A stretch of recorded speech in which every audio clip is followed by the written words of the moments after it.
सी उंगलियां उठ रही थी टी20 वर्ल्ड कप में विराट सर के फॉर्म को लेकर। बहुत से प्रश्न कल भी उठाने के प्रयास किए जा रहे थे जब वो एक छोर से बैटिंग कर रहे थे, पर उस पल उस जगह उस स्थिति को समझने वाला पूरी दुनिया में अगर कोई था तो वो सिर्फ कोहली था, जो 3 बल्लेबाजों को खोने के बाद एक छोर पर खड़ा हुआ था। वो जानता था कि उसका खड़ा होना कितना जरूरी है और दक्षिण अफ्रीका के सामने एक नाम जिसका खौफ बना रहे उसका टिकना कितना जरूरी है। कहीं न कहीं ड्रिंक्स ब्रेक के दौरान मैनेजमेंट ने भी यही कहा होगा कि एक छोर से अक्सर अपने बल्ले को भांजना शुरू करें और विराट एक छोर पर खड़े रहें, और ऐसा हुआ भी। विराट सर के एक छोर पर खड़े रहने का नतीजा ये हुआ कि 176 का टोटल खड़ा हुआ, वरना कहीं न कहीं ऐसी संभावना थी कि पारी बहुत कम में सिमटती और शायद वो डिफेंड भी ना होता। सारे स्पिनर्स आड़े हाथों लिए जा रहे थे, उनके लिए कल की पिच में कितनी मदद थी वो आप देख रहे थे। खैर, जब मैन ऑफ द मैच मिलने के बाद विराट सर ने टी20 फॉर्मेट से रिटायरमेंट की घोषणा की तब दिल एक पल के लिए बैठ गया। ऐसा नहीं है कि उन्होंने ऐसा कुछ कहा हो जिसका अंदाजा हमें नहीं था, बात बस ये थी कि अभी उन्हें जाते हुए देखने का मन नहीं था। आप इस खिलाड़ी का सफर देखेंगे तो पाएंगे कि जोश, आक्रोश और कुछ लोगों की नजरों में शायद घमंड से भरा हुआ इंसान था, पर वो कहते हैं ना कि समय के साथ साथ जो इंसान बेहतरी की ओर बदलने का प्रयास करता है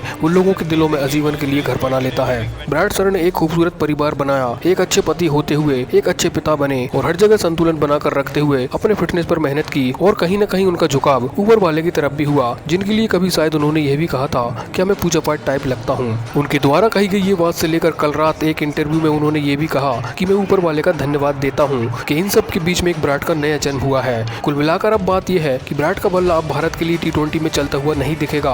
अब लोगों को स्ट्राइक रेट पर सवाल करने के लिए किसी और को पकड़ना होगा, अब फॉर्म पर बार बार प्रश्न उठाने के लिए किसी और को ढूंढना होगा। सिद्धू पाजी को कायर या कायराना जैसे शब्द अब किसी अन्य खिलाड़ी के लिए बोलने होंगे। प्रश्न तो अब भी उठेंगे पर सवालों के कटघरे में विराट नहीं होगा। खैर, मैन ऑफ द मैच के साथ ये आदमी देश को ट्रॉफी इनाम स्वरूप दिए जा रहा है और पूरी फिटनेस के साथ रिटायर हो रहा है। और रही बात फॉर्म की, तो बड़े बुजुर्गों का कहना है form is temporary, class is permanent.